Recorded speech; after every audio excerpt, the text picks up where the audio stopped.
Somewhere in a forgotten corner of the empire, elephants are being trained not for war, but for justice. Their breath is heavy in the morning fog. Their tusks are scrubbed with ash, their memories kept sharper than blades. In this place no sentence is read aloud, no drum announces the condemned, the silence speaks for everyone, no chains rattle, no ropes bind, just a slow step forward, and the weight of centuries behind it. Here guilt is not shouted, it is knelt before, and punishment arrives not in anger, but in rhythm, one pace, one breath, one command. No one teaches an elephant to hate, only to remember. Somewhere in the dirt, a name is being written, not in ink, not in stone, but in footsteps, and once it's there, it never washes away. If quiet corners of history make you curious, stay close. There's more to this story than punishment. Tap subscribe, give a like, or tell us where you're tuning in from, and let's drift back into a time where obedience had weight, and justice walked on 4 legs. You do not remember falling asleep, only that you woke to a smell sharp, earthy, and wrong. The kind of smell that means animals are nearby. Not goats, not cows, something heavier, wilder, something that remembers too much. It isn't your bed you're lying on. It's a mat rough, woven from palm straw, damp from the night's sweat and hath, lit by a small, oil-fed flame. It crackles softly, not for heat, just to keep the rats away. You sit up slowly, the bones in your spine protest. Someone has taken your shoes. Your robe smells of damp rope.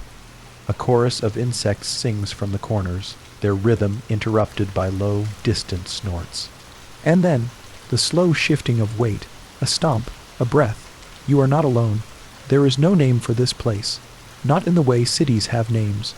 You are within the training compound, or what those outside it call the garden of the Elephant Lord. But there are no gardens here, only dust, ropes, and the slow turning of obedience into spectacle. You were not arrested. You were not kidnapped. You were volunteered by your uncle who owed grain taxes, by your village elder who swore you had clever hands, by the monk who said you should see more of the world. That was 12 days ago, or 13. Time bends here. They do not beat you. They do not shout. They simply assign. At dawn, a boy your age hands you a short broom and a shallow bucket of ash. You are to sweep around the stone pillars that mark the inner paddock. You are not to cross them. There are 3 elephants within. 2 are sleeping, 1 is not. It watches you without blinking, gray skin pocked with old scars, tusk tips dulled and stained. Its eye is not hostile, just tired, as if it's seen so many faces come and go, and it knows yours will go too. But not yet. You sweep slowly, keeping your back straight and your eyes down, not because you're afraid, not exactly, because you've heard the stories, not the public ones, not the courtly tales of war elephants, kings, and grand processions, but the quiet ones, the ones whispered between stable hands, the ones that end with a man lying flat and the sound of bones giving way like damp clay tiles. They say the elephants forget nothing, and that makes them dangerous. By midday, your arms are sore. You've swept enough sand to bury a shrine. A senior handler, his robe stained at the hem, his voice softer than you'd expect, nods toward the feeding ramp. You carry fronds, bundled and heavy with salt, to the oldest elephant. You place them gently. You do not reach out. It eats without looking at you. You wait. When it finishes, it shifts its weight, not toward you, but not away either. The handler says that's a yes. You do not ask what you asked. That evening you are summoned by a man with a ledger. His hair is neatly oiled. His sandals are soft. He does not smell like ash or straw. He reads your name, then asks, "Do you know why you're here?" You pause. He nods. "That's expected." He says, "You've been chosen for something sacred. You will not be a mahout. You will not be a warrior. You will observe. You do not know what that means." He continues, "When the court passes sentence, the high court. I mean there are options. Famine for the village, banishment, or correction. You've heard that word before, correction. It always meant whipping. Or exile, but the man says it differently. Here, correction means instruction, a lesson taught not with words, but with memory. He closes the ledger. Tomorrow, you'll see. The next day begins earlier. Before the drums, before the food is warm, before the elephants rise, you're taken to a smaller paddock, not the training yard. This one is ringed by wooden poles and crimson cloth. It smells less of dung, more of dye. And something metallic, not blood, older than that, in the center, a wooden dummy, human-shaped, dressed in ceremonial robes. To its side, a man, shirtless, head bowed, wrists tied, and next to him, an elephant, tusks painted red, a small gold bell tied at each knee. It is enormous, twice the size of any you've swept near. Its skin glistens with oil, its toenails are painted, its eyes half, lidded, almost bored. You stand beside the others, apprentices, scribes, a court advisor with lacquered fingernails. No one speaks. The man tied at the post is not the condemned. He is the stand-in, a shape. They call him, used so the elephant can rehearse. The condemned is not yet here. A trainer steps forward. He speaks to the elephant softly, not in words you know, but in rhythm, a beat, a hum. The elephant raises its foot, steps forward, and crushes the dummy. The wood splinters. The bell chimes once. The robes flatten. Nothing remains upright. You feel the earth shift beneath your feet. The trainer nods once. The elephant steps back, calmly. No cheers, no applause, no gongs. Just silence. One of the scribes whispers beside you. They're trained for precision. One misstep, the court loses face. They practice for weeks. You ask softly, does it know the difference? The scribe shrugs. Doesn't matter, the crowd won't. Later that day, you carry scented oil to the pens. You're told to dab it along the tusks to keep the flies away. You do so carefully, the cloth warm in your hand. You're alone with one of the smaller elephants. Its eyes are young. Its breath comes in shorter bursts. You pause. It lifts its trunk, not to strike, but to touch your wrist. It is a brief moment. Then it turns away. But it lingers. That evening you're fed early, plain rice, a strip of fish, tamarind water. No one speaks during meals. You are not sure what you've earned yet or lost. The firelight near the stables flickers across the compound wall. In the distance, drums begin. Not warning drums festival. You hear laughter from somewhere far. The kind of joy that comes from forgetting. But here, memory is sacred. You lie back on the mat. The straw cracks under your weight. The room's morning arrives without ceremony. The courtyard is gray and quiet, save for the distant clatter of clay basins being stacked and a single hawk circling overhead. No horns, no orders, just the soft rhythm of sandals on dust and the occasional splash of water from the animal troughs. You're not told where to go, but your feet follow the others, a silent procession of stable hands and young trainees, each clutching bundles of rope, lengths of cloth, or small iron hooks wrapped in linen. No one speaks, no one has to. There is a stillness to the air, like something is waiting to begin. You are taken to the inner paddock again, but this time the ropes are tighter. The cloth dividers hung lower. The elephants are adorned not fully, but enough to tell you that today is not rehearsal.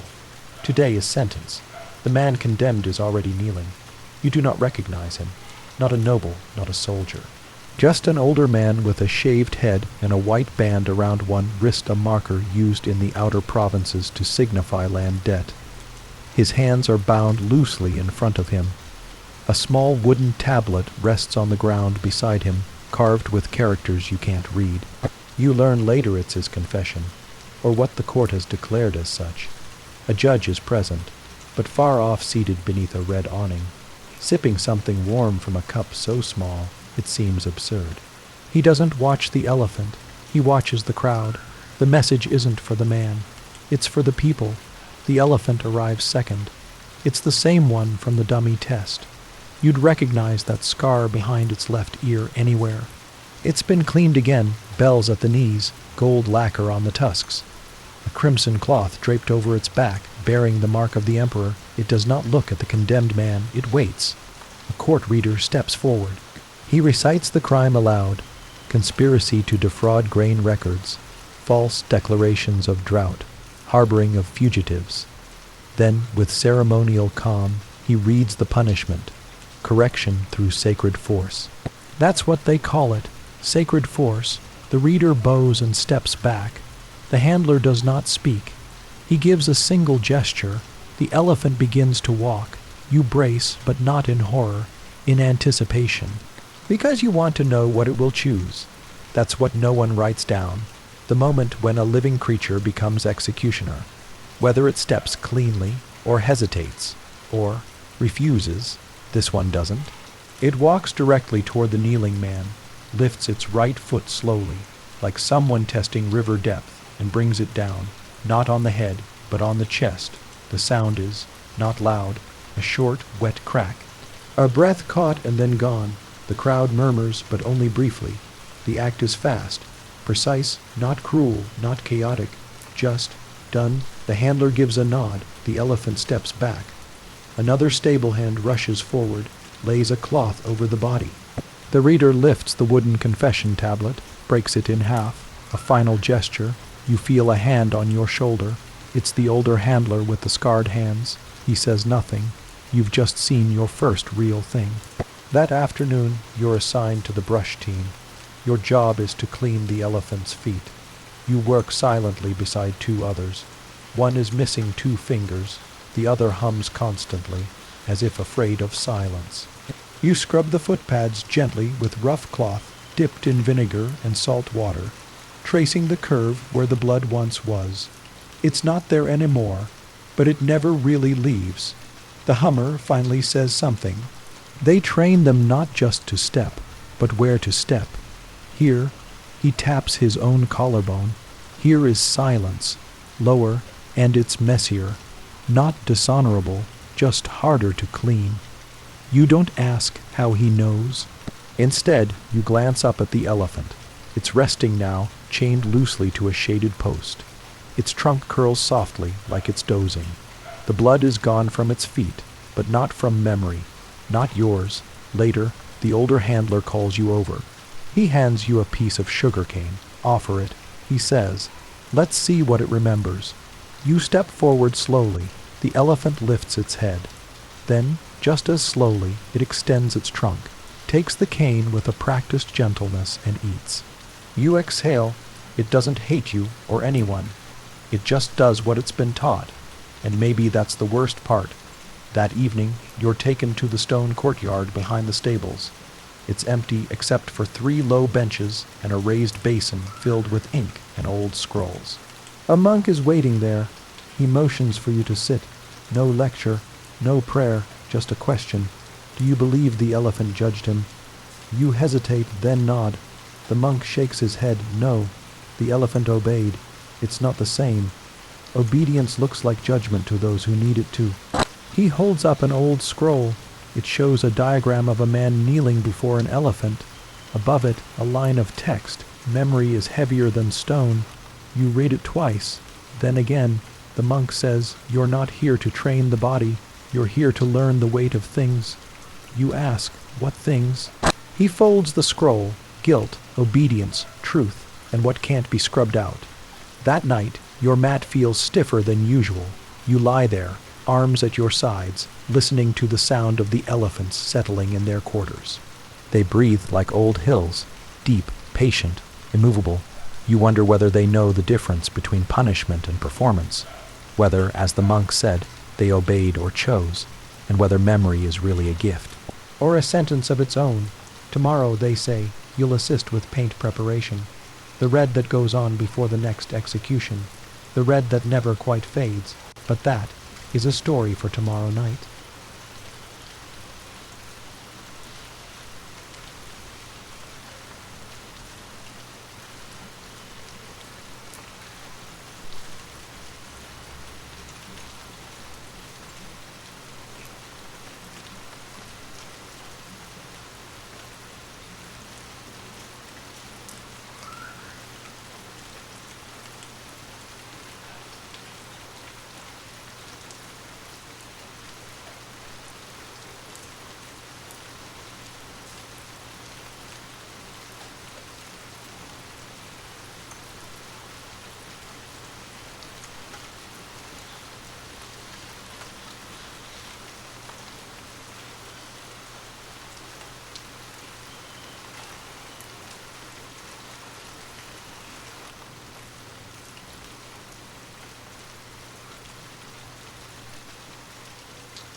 The next morning, the dye room smells like iron and rain. It isn't raining, but the air is wet. The walls sweat. And in the stone basin at the center, thick pigment stews in slow circles, red as pomegranate skin, red as cracked lips in dry season, red as the robes worn only once in a man's life, at his wedding or his death. Today, the color is for the second. You've been sent here not to watch, but to help. 2 women and an older man already work at the basin. Their hands are stained up to the wrist, their fingernails dark from years of mixing. They do not speak when you enter. They only nod, then gesture toward the stack of dried bark beside the flame. You are to grind it into powder, slowly, always slowly. Too fast, and the color turns weak. Too hot, and it burns. Nothing in this place is rushed. Not the punishment, not the preparation. Everything is done with the care of ceremony, even if it is meant to end in blood. The red dye is sacred, you learn. Not because of what it's made from, but because of what it marks. The tusks, the knees, the cloth draped over the elephant's back, and sometimes, if the crime demands it, the soles of the elephant's feet. Why the feet, you ask? The older man doesn't look up from his bowl. He simply says, because it's the last thing they see. He doesn't mean the audience. By midday, your hands are sore from grinding. Your knees ache from crouching, and the smell metallic and sweet clings to your skin no matter how often you wipe it away. One of the women prepares a brush made from boar hair, binding it with twine. She tests the tip on her palm, then dips it into the basin. Then she walks to a large slate tile propped against the wall.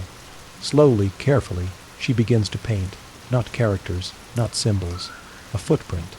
It's large, broad, heeled, 3 lines radiating out where the elephant's toes would press into the earth. You watch her outline it in silence. What is it for? You ask. For practice. She says, your practice? No. She replies, glancing up just briefly. Yours, later that afternoon, you're brought to the outer pens, not the execution arena, but the practice yard. It's quieter here, despite being filled with more animals. There's a different energy. The elephants here are younger, unpainted, still untrained. One of them breaks formation halfway through a walk cycle and stands in a puddle for nearly 10 minutes. No one shouts, no one strikes. A trainer explains they remember things we don't see, a bee, a shadow, a voice. You ask if that makes them harder to train. No, the trainer says, it makes them harder to lie to.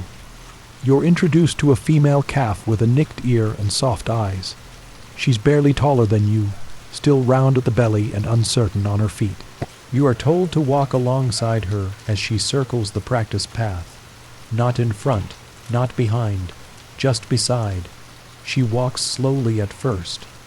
Her trunk brushes the ground, then your elbow. She is cautious, but not afraid. When she pauses near the feeding trough, you pause too. This is the first task you've been given that doesn't feel like punishment. You're allowed to enjoy it quietly, briefly. Then, from behind, a shout. Not loud, but urgent. An older elephant, one you hadn't noticed, shifts suddenly.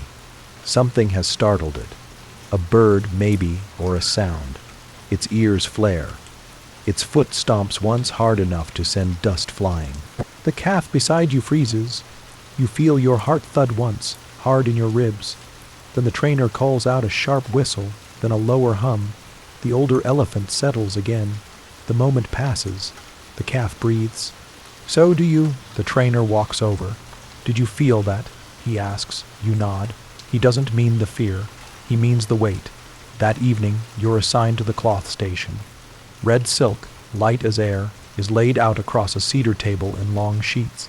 You are to fold it precisely along the seam lines marked in charcoal. The cloth will be used tomorrow. Another sentence has been passed. You do not ask for what. It no longer matters. The cloth is not for the condemned. It's for the elephant to mark it, to dress it, to tell the crowd that this is not war, this is correction. Another trainee sits beside you. His hands shake slightly when he folds. He is new. He asks, do you think the elephant feels it, the cloth, I mean? You say nothing for a moment. Then you reply, maybe it feels the difference when it isn't wearing it. He stares at the silk a little longer, then folds again. That night, the fires are lit earlier. Rain threatens the edges of the sky. The stable hands move quickly, not in fear, just efficiency. The elephants are calm. They sense the weather hours before it breaks. You're invited to sit with the older trainer again, the one with the burn scars. He passes you a cup of rice tea, bitter, dry, then says, "Tomorrow you'll watch again, up close." You ask, "Why me?" He looks at you not unkindly. You're still asking questions. Most don't by now. You ask what he means. He doesn't answer. He only stares into the fire, then says, almost to himself, "I once watched one hesitate. Just once." You lean in. What happened? He shrugs. It stood over the man, didn't move, didn't step, just looked at him. Was it trained to do that? No, he says. That one had already executed 4 men.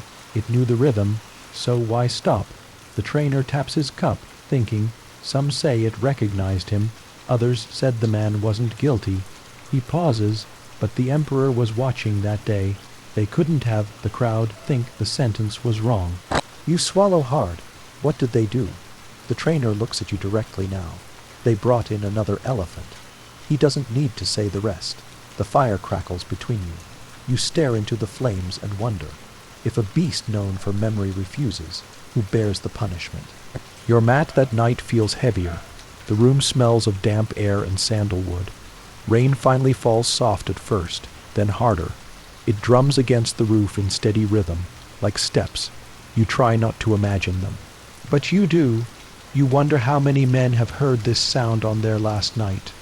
Wondered whether the elephant would pause, or know them, or simply lift one foot and do what it was taught. You wonder whether there are elephants who still dream of the ones they did not kill. Tomorrow, they say, the crowd will be larger. Tomorrow, the execution won't be private. Tomorrow, you'll stand closer to the painted foot. But that is a story for tomorrow night.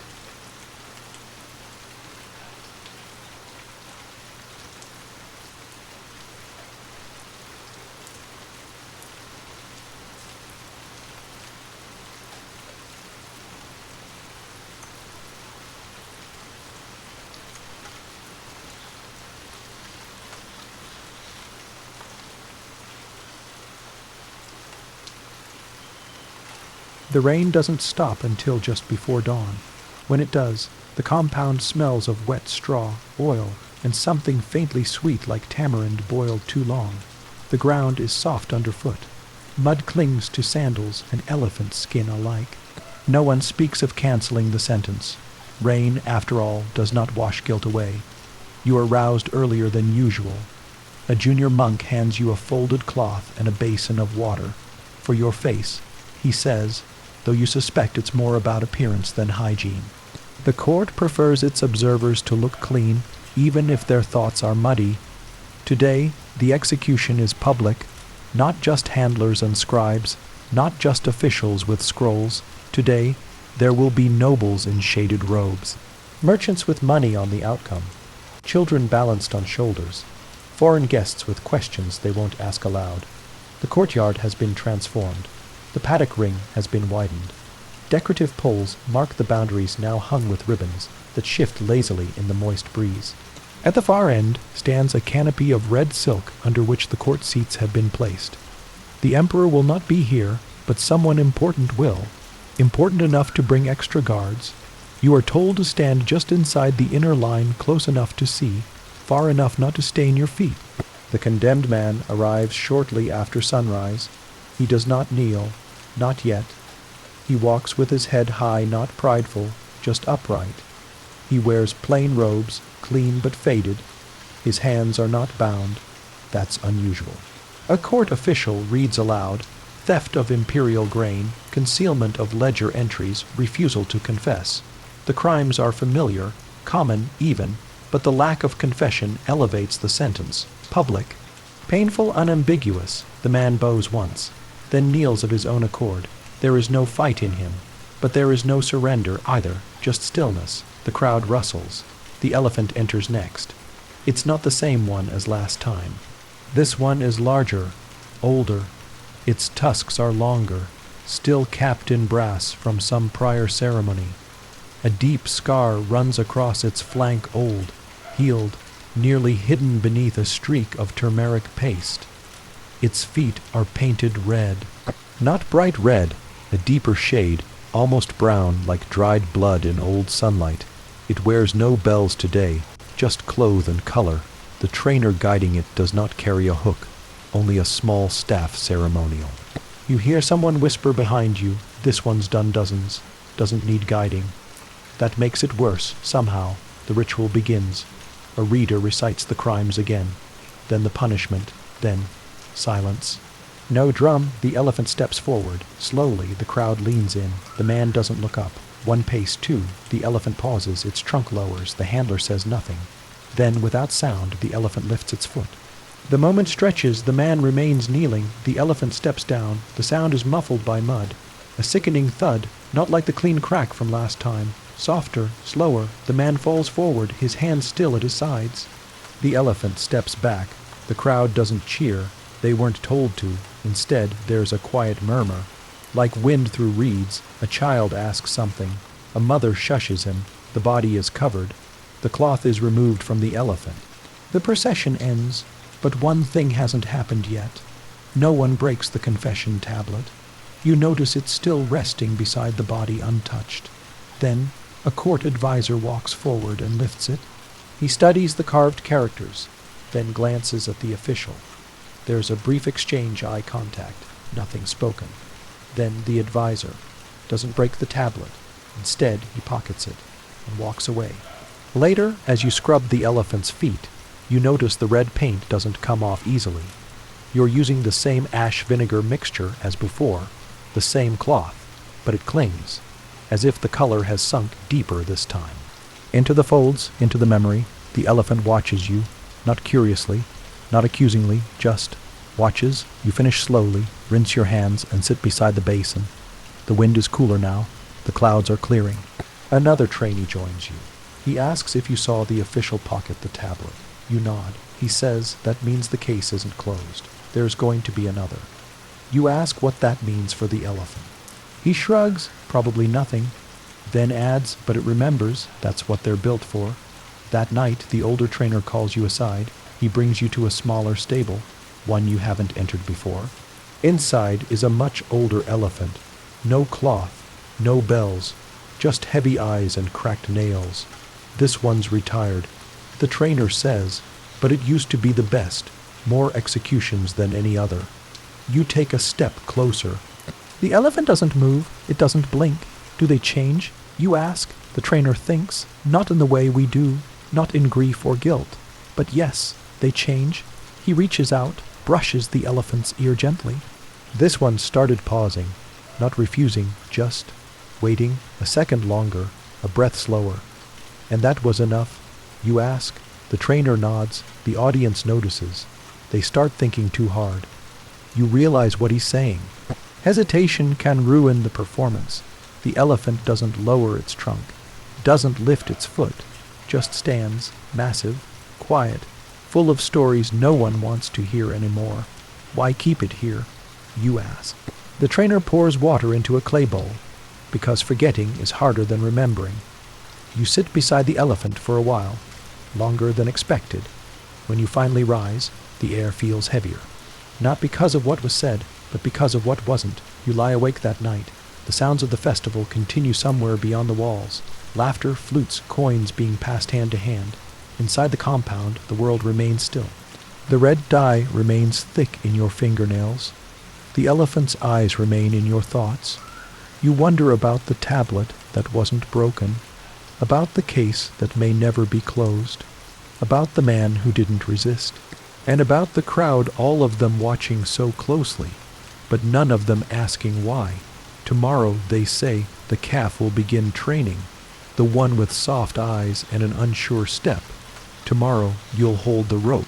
But that is a story for tomorrow night.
There is no ceremony for a calf's first training, no painted tusks, no circle of scribes, no drumbeats to mark the rhythm, just a loop of rope, a shallow trench, and a morning too quiet to feel important. And yet, something begins today. The small elephant, the one with soft eyes and a nick in her ear, is waiting under the banyan tree, swaying gently, trunk curled around a loose bundle of straw. She does not look nervous. But she doesn't look sure either. You are given the lead rope. It is rough, and it smells of mildew and palm resin. You've never held a rope this short before. You are told to walk alongside her, not in front. Never in front. She must not follow a person. She must learn to follow the space between. At first, she doesn't move. Then, without being asked, she shifts forward, one step, then two. Her ears twitch, catching sounds that you don't hear. The trainer walks a few paces behind you. He carries no staff, no hook, just his voice, which remains quiet. You reach the trench. It's barely a handspan deep, maybe a foot wide. It's been dug not to trap, but to challenge. The elephant pauses. Her front foot hovers just above the edge. The trainer says, "Let her feel it." You loosen the rope. She sniffs the trench. The earth smells different here, broken, freshly turned, damp with the morning's water. Then, slowly, she steps over, not clumsily, not with confidence either, just, carefully. You didn't think it would feel like a victory, but it does. Later, you brush her sides with a bundle of reed stalks dipped in cool water. Her skin is thick, warm, rough in places and smoother behind the ears. A quiet animal, she doesn't shift much while you work. The trainer watches from a stool nearby, sipping something from a ceramic flask. You don't name them, he says, as if correcting a thought you haven't spoken. Why not? You ask, because then you'll talk to them like they're people. You ask, and they are not. He considers this. No, but they're not animals either. They're memory with muscle. You understand what he means, but you don't agree, not fully. This calf doesn't feel like muscle yet. She feels like possibility, like a question still being written. When you're finished brushing, she leans her weight gently into your side, not heavy enough to hurt, just enough to say, "I am here." By midday, the calf has walked the trench path 5 more times. No stumbles. No hesitation. In the afternoon, a new element is introduced. A platform, made of wood and clay, wide enough for her to step onto, hollow underneath to echo her weight. It is meant to simulate the raised platforms where the condemned sometimes kneel. The calf approaches. She touches it with her trunk, taps the wood once, twice, then backs away. You're told to wait. Let her think. The trainer says it's not about stepping. It's about learning what it means to be watched. You glance around. No one is watching. Just you, the trainer, and one other stable hand counting sesame seeds for a completely unrelated task. The trainer adds, she doesn't know that. To her, everything feels like an audience. You wonder if that's true for all of them. Even the older ones, especially the older ones, you place a slice of sugarcane on the platform. It's not a trick. It's an invitation. The calf steps forward, slowly, carefully. The platform shifts slightly under her weight, and her ears flare not in panic, just surprise. Then she settles, both feet planted, still. You nod. She breathes out. The stable hand counting seeds mutters, "That's better than most on their first day." In the evening, the sky turns gray again, but it doesn't rain. The air feels tense, like it's holding something back. You eat your meal beside the feed bin's rice with pickled vegetables and one small fig. The calf receives a larger portion, mashed fruit, softened grain, and a bitter herb the trainer says helps memory. You sit near her pen until well after dark. She doesn't sleep immediately. Instead, she rocks in place, a slow, rhythmic motion. Comfort, not distress, the trainer says. They do that when they're trying to remember. You ask, remember what? He shrugs.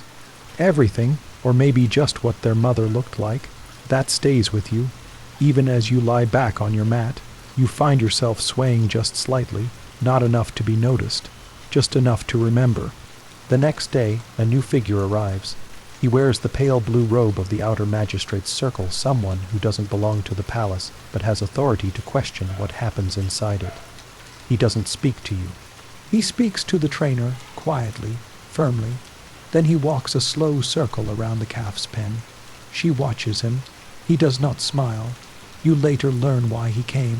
The man from the last execution, the one whose confession tablet was not broken, had once served in the grain registry under the magistrate's uncle. There are rumors of forgery, political cleansing, and now too many executions in too few weeks.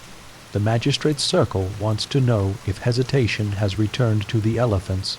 You are told not to speak of this, but it's already in the air.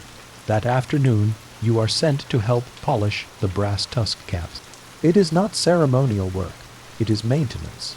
You sit with two other trainees, scrubbing slowly in the shade of a wooden overhang. One of them speaks without looking up. Did you hear? One of the elephants paused yesterday. You ask which one. He shrugs. Doesn't matter. They'll say it was wind or a fly or something. You say, what if it wasn't? He stops polishing, then says, then someone will pay for the pause. Before sunset, you're summoned by the older trainer. He hands you a folded cloth, one you recognize, execution cloth. You start to ask who it's for, but he shakes his head. It's not the man who's condemned this time. He says, it's the elephant. You stare at him. What do you mean? He looks at the calf. She's scheduled to witness tomorrow's sentence. Witness. You echo. He nods. Part of training. She watches first. No sound, no movement, just. Learns what's expected. You say nothing. The cloth feels heavy in your hands. That night, the calf sleeps earlier. You sit by her pen anyway, until the lanterns are extinguished, and the distant noise of festival drums fades into mist. You think about what she will see tomorrow. What you have already seen. They tell you not to blink, not because anything will happen to you if you do, but because the elephant might, and she's supposed to watch everything. The calf stands beside you, rope looped gently around her neck. She is still, quieter than usual. Her ears twitch at small sounds, sandals brushing dirt, the metal tinkle of anklets, the low throat, clear of the court scribe, but otherwise she remains motionless. She doesn't understand what she's watching, not yet, but she sees it, and for now that's enough. You do not hold the rope tight. You are not meant to restrain her, only to keep her near. The rope is for comfort more than control, a gesture that says, you're not alone in this. The arena looks different when you stand inside it. The dust is finer, the silence thicker. The painted circle around the condemned seems larger than it did when you were seated behind the line, and the elephant's foot, even the calf's, feels impossibly close to it all. The man kneeling today is younger than the last, barely older than you. He doesn't look afraid, not angry either, just tired. His wrists are bound loosely, as if only for formality. He kneels with the posture of someone who's been told to kneel before. A court attendant announces the crime. Desertion, not from war, from harvest duty. He fled during tax season, took his sister with him, and was caught by a river guard 3 days later. No defense, no plea. His sister wasn't brought back. The sentence is execution, not for fleeing, but for abandoning duty during famine. You don't know what happened to the sister. No one asks. The main elephant is led in. Not the calf. She's only here to watch. This one is a veteran. Broad shoulders, red paint on the knees, ceremonial bands at the ankles. No tusks. They were removed years ago, after one cracked mid-execution. The crack was considered an omen, but the elephant was kept anyway. It's never refused a sentence. The trainer guides it forward. No staff. Just words. The elephant moves with slow certainty. The condemned does not flinch. You try not to blink. The calf leans forward slightly, as if to see better. Her trunk hangs low. Her body is still. The elephant raises its foot. No pause. The sound is heavier today. The crowd winces, even if no one cries out. The man falls without drama. There is no scream, only dust. The crowd exhales in one long, low breath. You blink. The calf does not. She doesn't move at all. Afterward, you walk her back to the pen. She doesn't sway. Doesn't pace, just walks. You wonder what she's thinking, if anything. The trainer meets you at the gate. He checks her eyes, her feet, her breath, then says, good, she watched. You ask, how do you know she understood? He shrugs. I don't, but she didn't look away. You hand him the rope. He ties it loosely and says, tomorrow she'll step where he did. That afternoon, you're assigned to the record keepers. The scribe you sit beside is older than most, toothless, bent slightly, fingers black with ink. He doesn't look up when you arrive, just pushes a wooden tablet toward you. Write the name. You ask of the man today. No, he says, the elephant. You hesitate, then ask, what name? He chuckles. Not its real one. We don't record those. Just the name of record for the scrolls. You glance at the blank space carved above the sentence line. He says, use something respectful, never humorous, never casual. You carve slowly, mistrism. The scribe looks once, nods, good enough. You ask, why do we name them at all if we're not supposed to speak to them like people? He leans in, voice like dry leaves, because people forget what they did, but names don't. Before evening, you return to the calf's pen. She's lying down. Not sleeping elephants rarely lie to sleep, just resting. You sit beside her, back against the same post. A small bird hops across the edge of the water trough. She watches it with one eye, then closes it again. You whisper something, not a full sentence, just sound, not for her to understand, only for her to hear. Then, as you rise, she makes a noise, low, soft, from deep in the chest, not panic, not pain. Something closer to memory. You stop, she looks at you, and for a moment you feel something pass between you, not thought, not emotion, but time, like she has stored this moment somewhere already, and that someday she'll recall it. That night the trainer brings a scroll to the fire pit. He unrolls it slowly, careful not to smear the ink. It's not a story, not a list of names, it's a diagram, a drawing of the arena, the posts, the entry path. The body's position, the elephant's position, it's clinical, exact. You ask, what's this for? He says, training, for the elephants, for the people. You stare at the diagram. He says, this is what the magistrate's circle looks at. If something goes wrong, if there's a hesitation, if the crowd reacts badly, you ask, what happens if the position is wrong? He rolls the scroll again. Someone else gets blamed, usually someone like you. You don't ask what that means, you already know. Before you sleep, you write something yourself. Not on a scroll, just on a piece of bark. You write the calf's real name, not the name of record. The circle is drawn before sunrise. No one speaks while it's made. A boy with a sack of white chalk dust paces the arena, tracing the boundary line one slow sweep at a time. Another boy follows with a broom of peacock feathers, brushing away any drift or imperfection. It's not for aesthetics, it's for ritual. You are told that elephants can see lines, but only when they're meaningful. No one explains what that means. The calf is brought forward after the third incense stick has burned halfway down. She moves cautiously, but not reluctantly.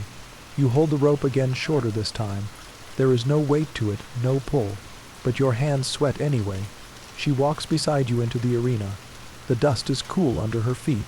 Her breath is steady, her eyes quieter than they've ever been. She doesn't remember what she saw, but her body does. You lead her to the edge of the white circle and stop. Her front foot hovers. She doesn't cross. You wait. The trainer gives no command. The crowd is smaller today.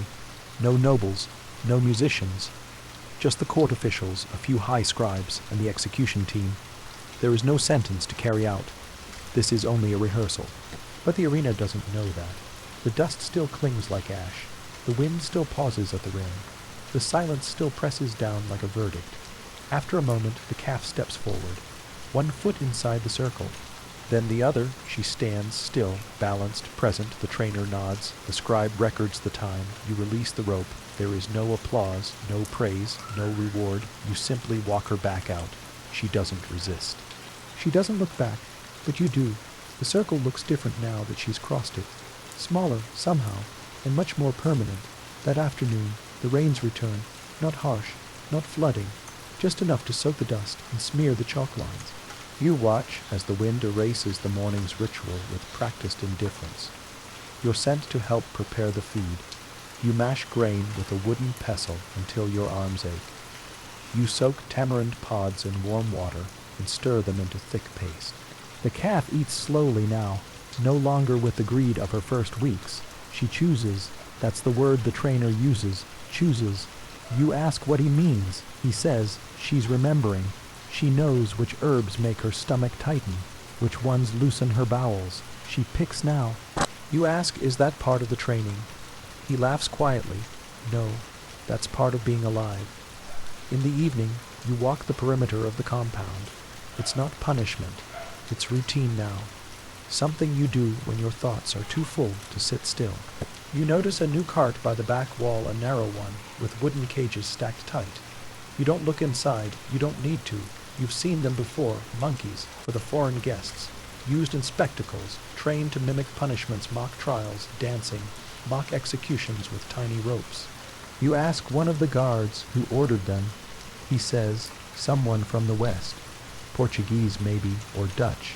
They want a demonstration, something lighter for their wives. You say nothing, but when you return to the stable, you sit beside the calf without speaking. She nudges your shoulder once. You stay long enough to forget the smell of cages. The next day, there is no execution scheduled, but the calf is brought out anyway. This time, she is not alone. She is led alongside a larger elephant one who has crushed before. You recognize the thick neck, the calm gaze, the slow, even gait of practiced performance. This is not training for the body. It is training for proximity. The calf walks behind, then beside, then circles once. She doesn't flinch, but she doesn't fully relax either. She breathes differently when the larger elephant nears. You ask the trainer what she's supposed to learn. He says that she's not the only one who remembers. That night, a fire breaks out in the cooking quarters. Small, contained quickly, no injuries, but the smell lingers. Charred grain, wet wood, boiled vinegar. Smoke settles low across the compound like fog too tired to rise. You hear someone mutter, bad omen. The trainer shakes his head. No such thing, just neglected embers. You ask, are omens real? He says, only if you're the one being judged. You don't sleep well, the mat is damp, the air is thick. The calf doesn't rock tonight.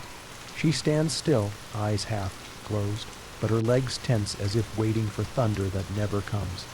At sunrise, you wake to the sound of distant horns. A visitor has arrived, not a noble this time, a historian.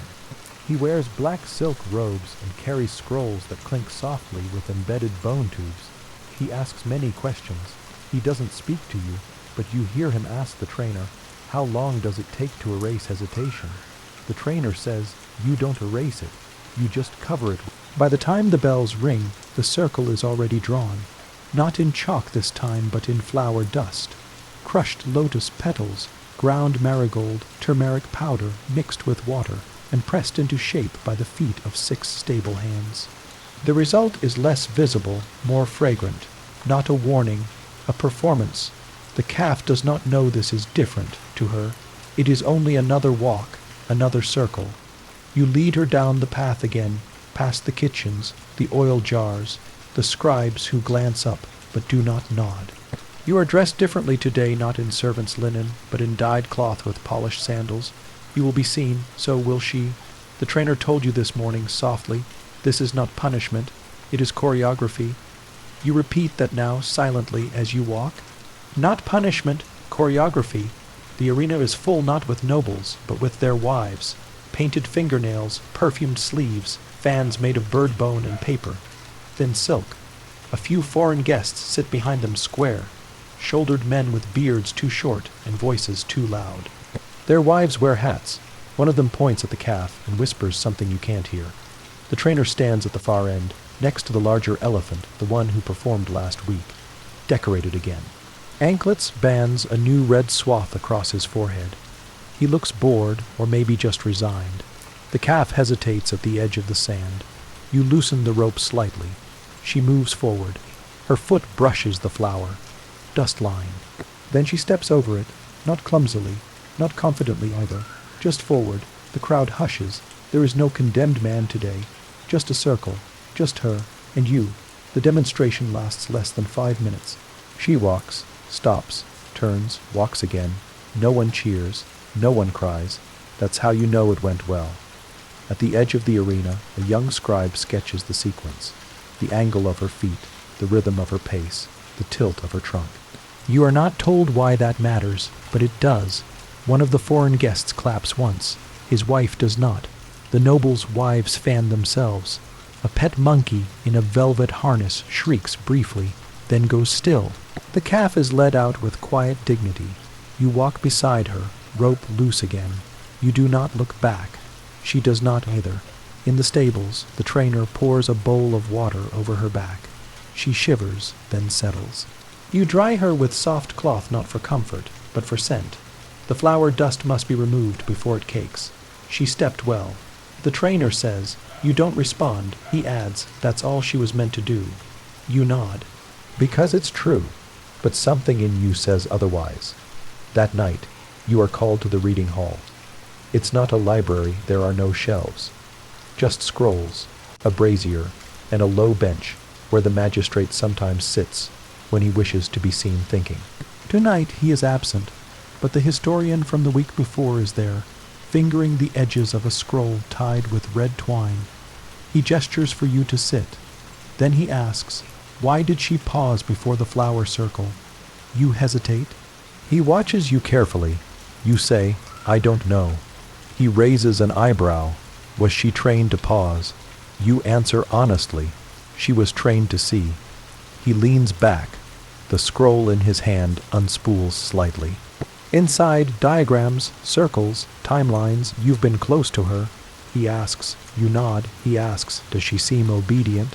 You think for a moment, then say, "She seems aware." He smiles faintly. That's more dangerous. The next day, she's taken to the river. For washing, not ceremonial, functional. She resists the mud at first, but the moment she feels the current, she lowers herself slowly. Her skin disappears beneath the green water. You scrub her with salted ash. She doesn't flinch. She does not close her eyes either. You whisper a joke while you work not for her, not even aloud. Just in your mind, it helps. The other elephants are being washed nearby. One of them, older, slaps its tail against the water in rhythm. It used to be used for executions. It no longer is. You ask the stable hand why. He shrugs. They say it began to stop. You don't ask what happened to its trainer. You already know. That evening, after feeding, you notice something new near the pen. A wooden post, freshly installed, stained darker than the others. A rope coil hangs from a hook, not thick enough to bind, just enough to guide. You ask the trainer about it. He says they want her to practice tethering. You ask for punishment. He says for parades. But his voice doesn't match the words. You know what it means. She is being prepared for more than walking. Later, you sit beside her again. The post is between you now. You lay a folded cloth on the ground, not a scroll, not a record, just the strip of bark where you once wrote her name. You do not show it to her. You simply rest your hand on it. She steps closer. Her trunk touches your shoulder, not weight, not pressure, just contact. She doesn't know what you're hiding, but she knows you're holding something. At midnight, the storm returns. It tears the edge off the awning. It rattles the pens. It floods the feeding trough. The calf does not wake, but she sways, not from fear, not from memory, from something older, as if her body is trying to forget what it hasn't yet learned. You do not sleep either. The wind feels louder tonight. You sit with your back to the post and listen to the rain hammer the dust back into mud. Tomorrow, they say, she'll practice standing again, this time with a witness watching her, not a judge, not a criminal, just a man with a list. But the man doesn't speak when he arrives. He carries no scroll, just a single board, flat, rectangular, lacquered dark with thin marks burned into its surface. A tally board, one line for each demonstration, one scratch for every completion. You are not introduced. You are not supposed to be. He nods once at the trainer and stands at the edge of the practice yard, near the post with the training rope. He wears no shoes. No jewelry. His sleeves are tied up with cords that match the board. No one knows his name. They call him the marker, and he's not here to judge the elephant. He's here to judge you. The calf doesn't notice him at first. She moves calmly through the yard, led by your hand, walking past familiar stones, stepping lightly over the same patch of wet earth that always makes her pause. The wind is cooler this morning. It carries the smell of ginger and clay. The sky is white, the kind of color that makes you forget there is a sun. The marker watches without blinking. The calf reaches the painted circle, now faint after days of rain and sun. She stops. You do not command her. You only stop walking. She waits, 3 breaths, 4, then steps into the circle.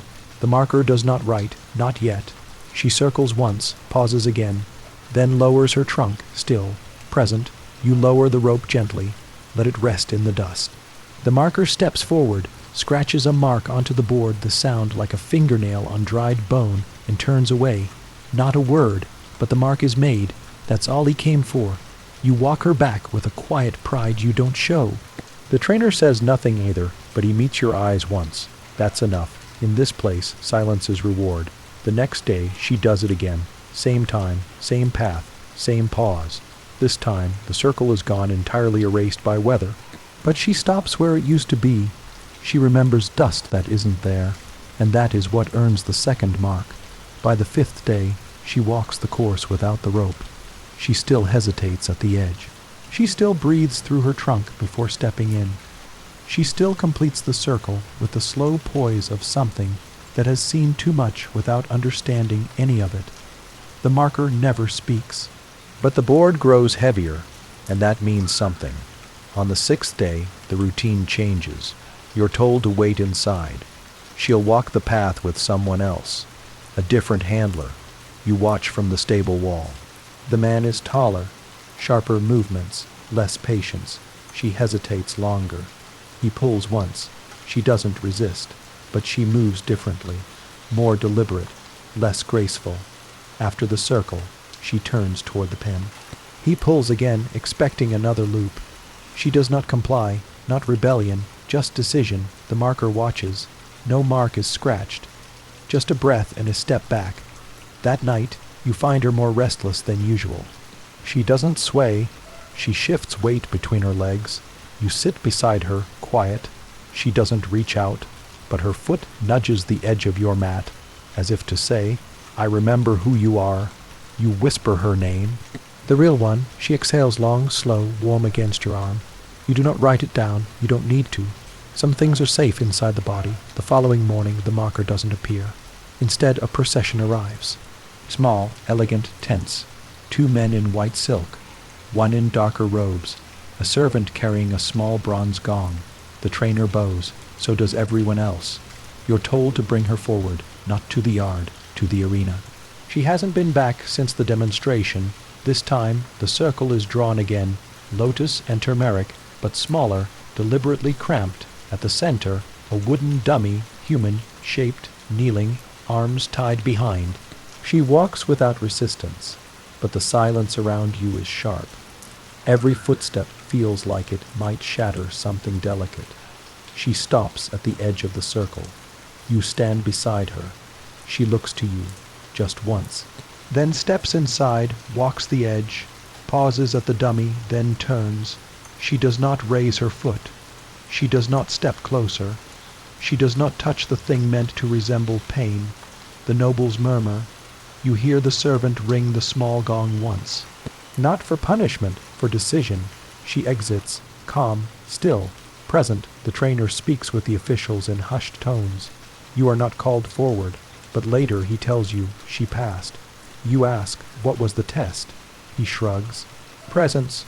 That evening, the marker returns. He makes 1 more mark, then breaks the board in half, hands it to you. A piece of wood, one side smooth, the other burned with 10 lines. You run your finger along the edges. They're warm as if the memory hasn't cooled yet. You hang the broken board inside her pen, high enough that it won't be chewed, low enough that she'll see it. She brushes it once with her trunk, then turns away. Not disinterested, just done. You sleep better that night. The air feels... They tell you nothing when you wake, only that you should wash early, wear the darker tunic, and meet them by the grain sheds before the sun clears the trees. You do as told. You're used to this now, orders wrapped in quiet, meaning delivered through gesture. The water is cold today. Your breath curls as you pour it over your shoulders. The cloth sticks to your ribs. The sandals squeak as you walk. At the sheds, she's already waiting. The calf, though you no longer call her that. She's grown not just in size, in presence. Her tusks are sharper now, her eyes slower to blink. When she breathes, she lifts her chest high, as if learning to bear weight. You do not touch her, but you stand close enough that she doesn't need to be led. No rope, not today. The outer fields are beyond the third wall. You've never been there. Not even the stable hands talk about it. The path is longer than expected, winding, uneven. You walk past old irrigation ditches, dry now. Past ruins of storage barns no longer used, past stones that mark old boundaries, their paint long faded. The air changes, quieter, but not still. You hear insects in the grass, a hawk overhead, and then nothing. Ahead, a gate stands open, not carved, not grand, just wood and chain, wide enough for an elephant to pass through without lowering her head. She pauses once, just before crossing, not from fear, from knowing. Inside the field, the ground is flat, too flat. The grass is cropped low, as if trimmed daily, and the dust is not red like the inner arenas. It's pale, fine, like sifted ash. There are no seats here. No awnings, no nobles, only a square and a stake. You wait. A man is brought forward, not young, not elderly, weathered. His hands are bound, but not tightly. His robe is loose. His feet are bare. He does not look at you. He looks only at her, the elephant, and when their eyes meet, you feel something move in your chest, not emotion, recognition, not between man and beast, between memory and repetition. The man is not told to kneel, but he does at the stake. A rope is handed to you, not for him, for her. You don't take it. The trainer nods once. You reach out slow, deliberate, and loop the rope over her neck. She doesn't flinch. She doesn't move. The man closes his eyes. The trainer speaks softly behind you. Not today. You look at him. He clarifies. It's not punishment today, just assessment. You don't ask what that means. You already understand. She steps forward, slowly, 1 foot, then the other. The rope slackens. She approaches the man, stops, sniffs the air. Her trunk lowers, touches the ground beside him, not him. Beside, she breathes long, then turns, walks away. The man is lifted, unbound. No words are exchanged, not mercy, not guilt, just breathe. You walk her back yourself. The path feels different now, as if each step retraces someone else's footsteps. You wonder how many times this has happened, how many men knelt without verdict, how many elephants turned away, how many didn't. The trees do not answer, but the rope is warm in your hand. That evening, the trainer calls you aside. Not in reprimand, in respect. You kept your silence, he says. You nod. He adds, you'll need it. Tomorrow is formal. You ask execution. He says judgment. You don't ask for the difference, not here. You eat alone that night. The mash is bland. The water is cloudy, but it fills you. Across the courtyard, she sleeps standing, her head tilted slightly, as if listening, not dreaming, just waiting. You sit beside the pillar and count the lanterns. One by one they go out, until only the one by her pen remains, still burning, still breathing. Morning comes with heat, not loud, just heavy, the kind that clings to your ears before it touches your skin. You are given new cloth, softer, dyed red. You know what it means. You don't need to be told. The execution is scheduled. The condemned is already here. He is young, too young. His crime, you're told, was desertion. 3 nights gone from his post, found drinking rainwater from a holy basin, no family to ransom him, no coin to buy his penance. He watches her as she approaches, does not cry, does not kneel, just stands, then folds his arms across his chest. You are given the rope. You do not use it. She walks without command, stops, looks, lowers her head, waits. The signal is not yours to give. It comes from above. A flick of cloth from the official, barely visible. She does not move. The cloth flicks again. Still nothing. The official frowns. The trainer says nothing. Then she lifts her foot. Not forward, not down. Just off the ground. She holds it there, as if remembering something. The elephant they bring in the next morning is older, darker skin, thicker legs, scars you don't recognize. He wears the heavy brass chain of a veteran, a ring around his neck, another at the base of his tail. No decorations today, just iron. His eyes are different too, not wild, not kind, just tired. They call him the judge. You don't know if that's his real name. or just what they say to keep the scribes from writing unnamed elephant no. 4. He's led into the arena before breakfast. You are not asked to attend. You go anyway. The boy who guides him is new, young, hesitant, rope too tight around his wrist. He doesn't speak to the elephant, just pulls. But the judge doesn't need pulling. He knows the walk. He knows where the circle will be drawn. He knows when to stop. The condemned man today is a priest, not a criminal, accused of sedition of whispering treason in a public bathhouse. His robes are stained, his fingers inked. He sits calmly at the edge of the ring. No chains, just silence. The judge stops before him, waits. No signal is given, none is needed. The man does not flinch. The judge lifts his foot and lowers it again, not on the priest, but beside him. A pause, then a second lift, this time. Forward. The man looks up and smiles. Then the judge shifts his weight.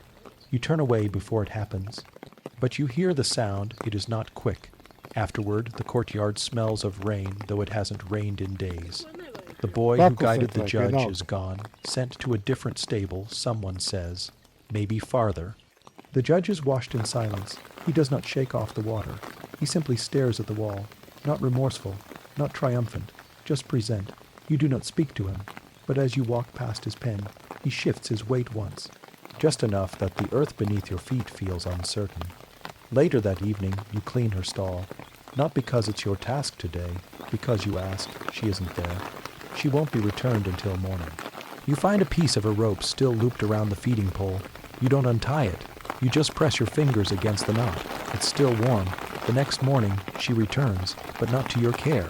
You're told she is under a new handler now, someone higher in rank, someone who will prepare her for full ceremony. You're assigned to a different post, feeding, bathing, scrubbing armor plates used in parades. You're not dismissed, but you're not needed, and that stings in a way you weren't ready for. You see her once that day, across the training yard.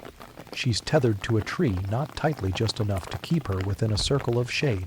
You wave once, she doesn't see you, or maybe she does, but she doesn't turn her head. You begin to notice how the others watch you now, the trainers, the stable boys, even the scribes, not with malice, but with caution, as if you carry a scent of hesitation, and hesitation is contagious. You start working slower, quieter. You stop asking questions. You stop telling jokes in your head. You stop writing her name in the dust. A week passes. She walks the ring 3 more times, each time without you, each time clean, each time remembered. The judge is kept in the outer pens now. No one says why, but the arena is washed more often. The flour dust is kept dry in a sealed jar. The circles are drawn faster now. The scribes carry thicker ink. One night, the historian finds you, the one with the scrolls and the scar across his chin. He asks, do you think she knows? You say nothing. He smiles faintly about the boy, about the priest. You still say nothing. He sits beside you on the stone trough and pulls out a scroll, not to read it, just to let it unroll. You glance down, diagrams again, but not of elephants, of feet, of pressure, of spines breaking at certain angles. You look away. He says, they used to hang bells on the dummies, so the elephant would hear when it struck correctly. You ask, why did they stop? He replies, because sound lingers. Then he stands and leaves the scroll behind. The next day you are called back to her, just for one session. They say her new handler is ill, or away, or reassigned. No one tells you the truth. You don't ask for it either. You simply take the rope. She watches you, not warmly, not coldly, just fully, as if cataloging the change. You walk her down the familiar path. The trees are different now, or maybe just your eyes are. The circle is there, of course, drawn darker today, wider, at the center, a pile of logs, bound tightly with string, but no condemned man, just the shape of one. The scribe nods once. You guide her forward. She hesitates, not at the circle's edge, but near the logs. She sniffs and steps around them, carefully, then completes the ring. You don't sleep the night before, not fully, not with the red cloth tied above your cot, reminding you of what's coming. You lie still, listening to the stables breathe, the creak of rope, the groan of wood, the occasional flap of an elephant's ear in its sleep. You wonder whether she's awake too, whether animals feel the weight of what they've been prepared for, or whether only humans feel the delay. Because it's the waiting, not the act, that cracks you open, not the punishment, the preparation, the small rituals done in silence, oiled tusks, darkened eyes, the powder for the feet so they don't slip. All done by lamplight, by people who do not look one another in the eye. You're called before dawn. You eat a spoonful of rice you don't taste. You wash your hands in a basin where petals float not for beauty, but for scent, to cover what will follow. And then you're handed the harness, not the rope, the real one now, the one used for final ceremonies. It smells of brass and sweat, and something older. You walk the path slowly, alone, no escort today. Everyone knows where you're going. She's already tethered near the east post, no longer in the shaded pen, but near the staging wall, where old banners hang faded from sun and mold. Her legs have been dusted, her tusks polished, the ceremonial ankle bells silent now hang from her feet. You approach, she looks at you, you freeze, not because of fear, because you expect recognition, and you're not sure you receive it. Her gaze is calm, but flat, as if she's looking not at you, but through the part of you she once remembered. You move closer, lift the harness, place it over her head. She does not flinch, but neither does she breathe. You tighten the first strap. A monk walks by, chanting under his breath. You can't tell if it's prayer or protocol. The air tastes like clay and old ink. The condemned man is brought forward just before second light. He wears white not as a sign of peace, but so the blood will be visible. He is young, not as young as the last, but younger than you expected. His feet are bound, not his arms. He keeps his hands folded. He does not weep. You hear someone whisper his crime, falsifying records. Temple grain, they say, stored sold rewritten. A betrayal of trust, a theft of purity. You wonder how many eat because of men like him, and how many starve because of others who were never caught. You're told to bring her forward. The path to the circle has been cleaned. New flour powder. A scribe waits on one knee, stylus ready. A drum sounds. Not the loud kind, not the kind that shakes your chest. The soft one, ceremonial, dull, rhythmic. One beat every 10 steps. She walks without cue. You are beside her, not leading, not anymore. The circle is fresh. Wider than usual. No wooden dummy today. Only him, kneeling. He lowers his forehead to the ground. The dust clings to his skin. His voice is low, chanting. She stops, exactly at the circle's edge, and waits. You are told to give the final command, not the killing strike, but the forward step. One word, low, controlled. You open your mouth, nothing comes. You try again. Your lips form the sound, but no air follows. She glances at you, just once. The crowd watches. Someone coughs. You speak. A single syllable. She moves forward, one step, another. She raises her trunk, then lowers it beside his head. Sniffs, pauses. Lifts a foot, you inhale, then she backs away. A single step, then two. The bells do not ring. The scribe does not write. The monk stops chanting. The drum falls silent. The boy remains kneeling. The elephant remains still. And everything else collapses inward. You're summoned immediately after. Not to be punished, to be questioned. Not formally, but enough to remind you where the silence ends. They ask if you gave the wrong command. You say no. They ask if you trained her to hesitate. You say you trained her to choose. They don't like that answer, but they don't challenge it. They say nothing more, just nod, dismiss you. That night, she is taken away again. You don't know where, not the training yard, not the old pens. You check every corner, no sign. You sleep badly, not from guilt. From the absence of the sound, she used to make the low huff through her trunk before resting. You never noticed how quiet it had become until it disappeared completely. 3 days pass. You aren't called back to the arena. You are put on water duty, scrubbing feed trays, hauling buckets. You keep your head down. But your ears stay open. You hear the whispers. She's in the lower compound with the judge. They want him to show her how it's done, not the act, the certainty. You want to protest. You don't. You ask instead if she'll be returned afterward. They bring her out before dawn. No bells, no paint, no handlers except one not you. You're not invited to the compound this time. You only hear the rope drag across the packed soil. You only see the marks her feet leave behind, half-moon impressions sinking in the wet earth. It rained again last night. Hard, the kind of rain that flattens every leaf and softens every wall. The kind of rain that blurs the past and makes memory slippery. Maybe that's why they chose today. They think she'll forget what she's not supposed to know. They think the judge will remind her, you are not asleep, but you pretend to be. On your cot, back turned to the courtyard, eyes open just enough to watch her pass. She doesn't look at you, not because she doesn't see you, because she does, and chooses silence. That, more than anything, feels like the verdict. The judge walks beside her, unhurried, a bulk of darkness in the early morning light. He doesn't need a tether. He walks as if the ground belongs to him, as if gravity is something he gave permission to work.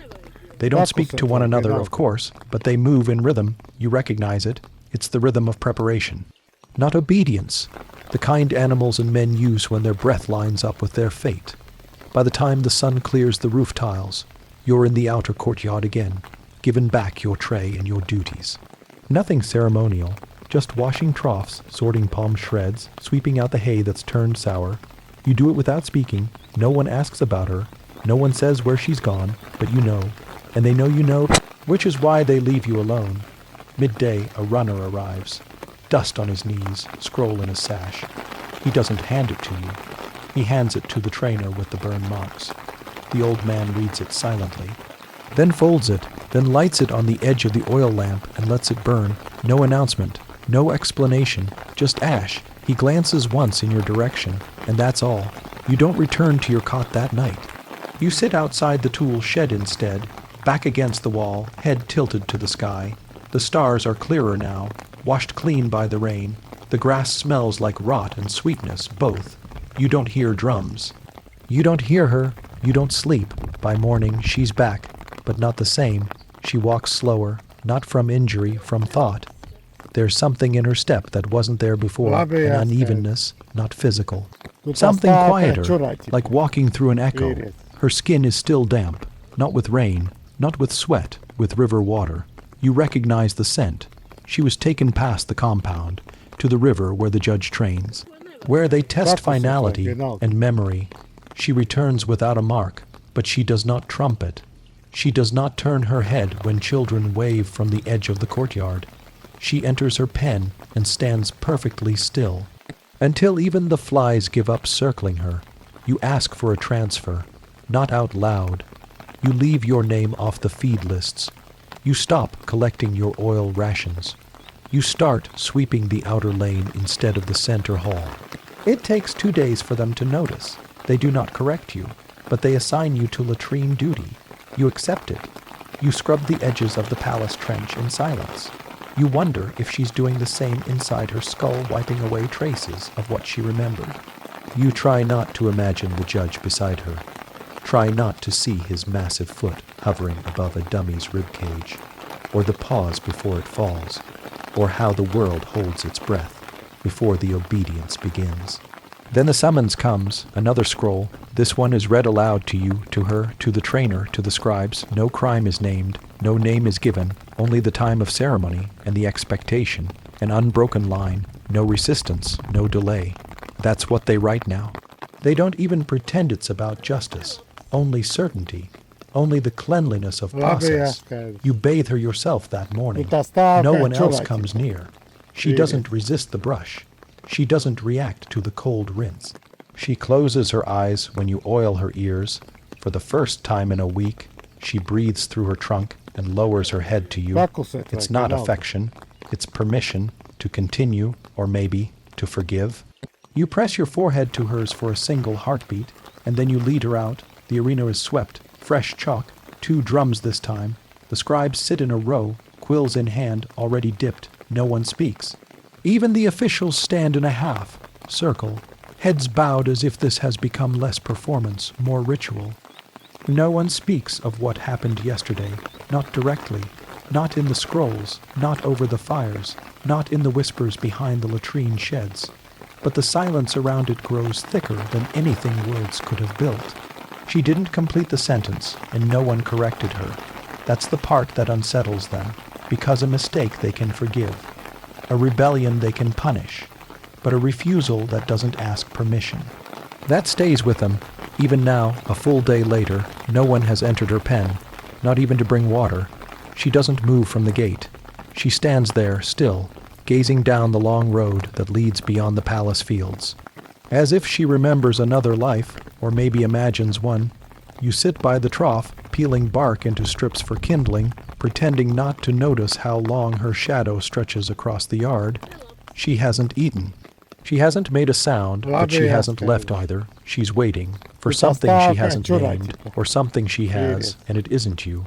By mid-morning, someone posts a new notice. Not a scroll, not even a sealed decree. Just a thin sheet of reed paper nailed to the stable wall. You don't need to read it, the red ink says enough. A new beast will be trained, not her. She's being retired. That's the word they use. But no one explains what retirement means for a royal elephant who defied command. You think of the judge, still pacing the back field, tethered but unpunished, and you wonder if retirement is just a slower forgetting. A way to erase memory by feeding it fewer chances to be remembered. You're reassigned again.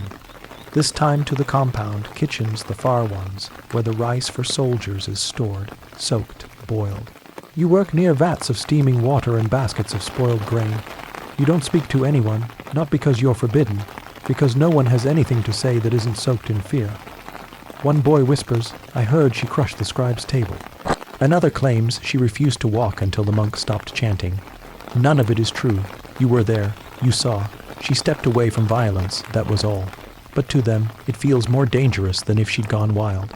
Because wildness can be broken, but choice, that spreads. At dusk, the trainer with the burned hands appears at the kitchen threshold. He doesn't speak. He just nods once. You follow. You walk past the stables, the pens, the fenced courtyards. You walk past the arena swept clean again. Back to silence. He leads you to the edge of the field, where the trees begin to rise. She's still there, still at the gate, still waiting. He stops, folds his arms, and watches her. Then says, "Do you know why they haven't punished her?" You shake your head, because no one ordered her to obey. You frown. He continues. The others there trained with signals, sticks, drums. Obedience is etched into them, but her, she watched, she learned, she followed. He glances sideways at you. She was never commanded, just trusted. You say nothing, he says, so when she refuses, it isn't disobedience, it's withdrawal. You ask, what happens now? He shrugs, that depends who notices. Then he leaves. Just like that night, the drums return, not the execution rhythm, something else. A festival small, local. The market lights are strung again, and incense burns near the old well. You're not invited. But you walk by. You hear the traders laugh. You hear coins clink. You hear music, but under it just faintly you hear the sound of tusks scraping wood. You follow it, around the back wall of the stables, past the old shrine near the cart paths. There she is, not at the gate anymore, near the old execution logs, the ones used when the arena is being cleaned. She moves among them carefully, sniffing, touching, lifting her trunk, lowering it, not in performance. Not in protest, just memory. You don't approach. You sit near the shrine and wait, and eventually she lies down, not to sleep, but to rest, to fold her weight into the ground and let the past settle around her. The wind lifts the incense smoke into the trees, and you feel something shift, not in her, in the world, as if the earth itself is holding its breath. In the morning, she's gone, not the way you're used to. Not to the river, not to the arena. Gone. The pen gate is open. No one saw her leave. No trail. No trumpet. No chaos. She simply walked away, and no one stopped her. They search for a day, quietly. No announcement. Just a few scouts. No drums. No punishments. But you know what they're really doing. They're waiting to see. The new one doesn't blink. You notice it immediately. Most calves, even wild ones, flutter their eyes when startled. When touched, when the rope is drawn around the neck and looped beneath the chin, there's always some small protest. But this one, nothing. It watches, not blankly, not dumbly, with full presence, as if the eyes belong to something older than the body carrying them. The handlers joke about it. He's already seen too much. One says, tossing down a bundle of reeds. You don't laugh, you just watch the calf watching everything else. He doesn't sniff, doesn't sway, doesn't raise his trunk in curiosity. He just stares, and you feel it in your ribs, the weight of his gaze. He is not remembering, he is calculating.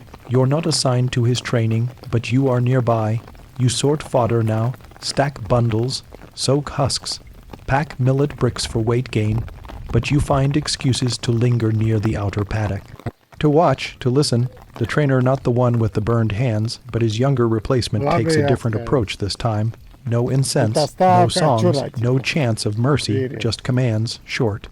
Snapped, barked into the air like flung stones. The calf does not flinch. He obeys, every time, perfectly, and he never blinks. One evening, you slip into the side corridor by the stables, where the scrolls are kept. Where the feeding logs are marked. You look for her name, but she's gone. Even the ash of the original entries is missing. Only new names now, the judge, the calf, a blank space for one more pending memory approval. You close the ledger, and sit with your back against the cool stone. You think of the path she walked before disappearing. You think of the rope you never needed to tighten, and the breath you never got back after she turned her head away from punishment. They assign you a test, not of loyalty, of readiness. You're told to assist in a ceremonial binding. The calf, now called by a name you don't use, will be walked in a full circle around the arena, blindfolded. Roped, strapped, it's not a punishment, it's a performance to show that obedience is complete even without sight, even without sound, only touch and command. You stand at the outer ring, holding the torch. Watching him approach, he is bigger now, taller than you. His ears don't flap anymore. His tail doesn't twitch. Even the flies avoid him. He stops at the chalk line, waits. The command comes. He walks. Slow, even perfect. His footfalls match the drumbeat. His blindfold never shifts. He moves like the earth turns, not needing to see where he's going because someone already told him how to move. When he finishes the circle, the crowd applauds. Low, muted, but there. And you hate it, not because of him, because of how silent it made you. That night, the trainer with the burned hands finds you by the feed trough. He sits without asking, hands you a piece of yam roasted in old coals. You chew without tasting. He watches you, then says, he blinks when he sleeps. You say nothing, he adds, which means he's not a machine. You glance at him, he shrugs. Everyone thinks it's the eyes that show obedience, but it's the breath. Watch the ribs, the trunk, the pause between steps. You nod, slowly. He leans closer. He's perfect now, but perfection is a coin. It spends easily, and when it's gone, it doesn't come back. You ask, what happens when he sees for real? The old man exhales. That's not your part of the story. Then gets up and leaves. 2 mornings later, the calf is led into the sand ring, not for execution, for selection. The noble doesn't wear armor. That's the first thing you notice. No silk, either. No polished shoes. No crimson banners or sunning, signia sewn into his sash. Just a simple travel robe, dust, gray, lined with faded blue. He stands at the gate like he's already halfway gone, and the elephant stands beside him, expressionless, the calf, no longer called calf in the record book. He has a name now, a northern one that means guardian of fate. You don't say it out loud, because no one does, not here, not anymore. The handlers fuss over his legs, adjusting the ironwork bracing. They've made it lighter, easier for long distance marches.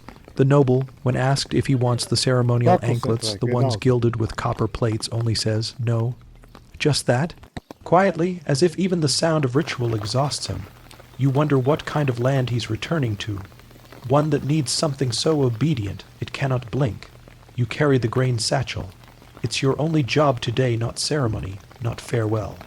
Just the feed, tied tightly, packed for 4 days, wrapped in oiled cloth to keep out insects. You tie it gently across the storage frame fitted to the elephant's back. He doesn't flinch, doesn't sniff the grain. Just waits. You step back and someone nods, and just like that, they leave, no horn, no procession. Just the sound of hooves on old stone, the noble in front, the elephant behind, and then nothing. Not even dust. By afternoon, the stable feels larger, not quieter, just hollow, the kind of silence that doesn't belong to rest but to absence. You walk past the empty pen where he stood. There are still scratches in the wood from where he rubbed his tusks during early training. Still a notch where he splintered the fence with his shoulder during his first week. But the space no longer smells like him. Just dried dung, salt, and dust. A memory scraped clean. The trainer with the burned hands calls for you at dusk. You find him near the oil fires, rolling scrolls. He doesn't look up when he speaks. 3 years ago, he says, a caravan from the eastern hills brought us a blind calf. No one thought it would last the season. Couldn't find water. Couldn't track command. He finishes rolling the scroll, ties it with reed twine. They taught it to listen to the vibration of drums, to feel wind change, to move based on touch. You nod. Eventually, he says, it started moving before it was even touched. Anticipated the commands. He looks at you now. That's when they said it was ready, but what they really meant was, it stopped thinking. You don't speak. He stands, picks up the scroll bundle, and walks away. Only as he passes do you hear him add, better to hesitate than to forget. That night you sleep. Not deeply, but without guilt, and that feels like a kind of rebellion. You wake before dawn, not because of noise, because of quiet. The birds haven't begun yet. The guards haven't changed shifts. The sky is still dark. But your chest feels restless. You walk the perimeter, past the oil bins, past the post where scribes usually sit, and there tied beneath the old execution tree is a cart, unmarked, wheels still dusty, and chained to it is something covered in cloth, breathing. You walk closer, lift the edge of the covering, and your throat tightens. It's the elephant, but not the calf, not the nobles, another. Smaller, eyes cloudy, ribs visible, the kind of elephant no one trains, because it's already been trained too much, or broken too soon. You step back slowly, and someone behind you says he returned it. You turn. It's the trainer's assistant, a boy, barely old enough to shave. He holds a feed scoop, but doesn't move. Said it hesitated during the crossing. Wouldn't crush a rebel, stopped, stared, refused. You look back at the elephant, still unmoving, eyes open. This one does blink. Once, then again, not in fear, in awareness. You're assigned to his care by midday. Not because you asked, because no one else wanted the task. He's a failure, they say. A waste of training, an embarrassment. Give him to the brush boy. One mutters, let the feeder clean his mess. But when you approach with water, he drinks slowly. When you lay the straw, he lies down. Not on command, on his own. You don't speak to him, but he watches you, and you realize something. He isn't broken. He's thinking, still thinking. By evening, the scribes arrive. They argue in low voices about what to do. Some suggest retraining, others whisper of disposal, but one scribe older keeps glancing in your direction. Finally, he says, let the boy decide. They all turn, you freeze, he nods. He's the only one who's touched him today. The animal responded, let him decide. You want to refuse. You want to say. The next morning, no one calls your name, and no one corrects you either. You feed him again the unnamed elephant with last night's soaked grain and dried tamarind bark. He eats without needing a command. Just presence. The sun is slow today, as if it, too, hesitates to begin. You walk the outer paddock while he drinks, dragging the rake through patches of churned mud. There's no urgency, no arena drills. No inspections. Somewhere behind the main compound, you hear a wagon being loaded. More grain, more scrolls, another departure. But not for you, not for him. You're outside the schedule now, and it feels like standing in the space between breaths. By mid-morning, a monk arrives. He doesn't wear shoes. His feet are gray with dust, his robe torn near the seam, as if caught on a fence too hastily climbed. He carries no staff, no satchel, only a folded paper tucked inside his sleeve. He approaches the pen slowly, not reverently, curiously. Then he asks you softly, does he remember? You answer, I think so. The monk doesn't blink, just nods once, then says, memory that refuses command is the first step toward freedom, and hands you the paper. You open it later when you're alone. It's a verse, short, faded. It reads, he who cannot be bent will be broken. He who bends but does not forget survives longer than kings. You don't fold it again. You just place it inside your sash. That afternoon, the trainer with the burned hands returns. He watches you from the edge of the paddock, doesn't enter, doesn't wave, just watches, then finally says they'll ask about him soon. You nod. He continues, when they do, don't lie, but don't offer either. You ask, and if they want to test him. He tilts his head, let them, then walks away. You sit by the water trough that evening. The elephant stands nearby, ears flicking at flies. He's been quieter today, not sluggish, just still. You think about the calf who never blinked, who now travels north in chains of silk.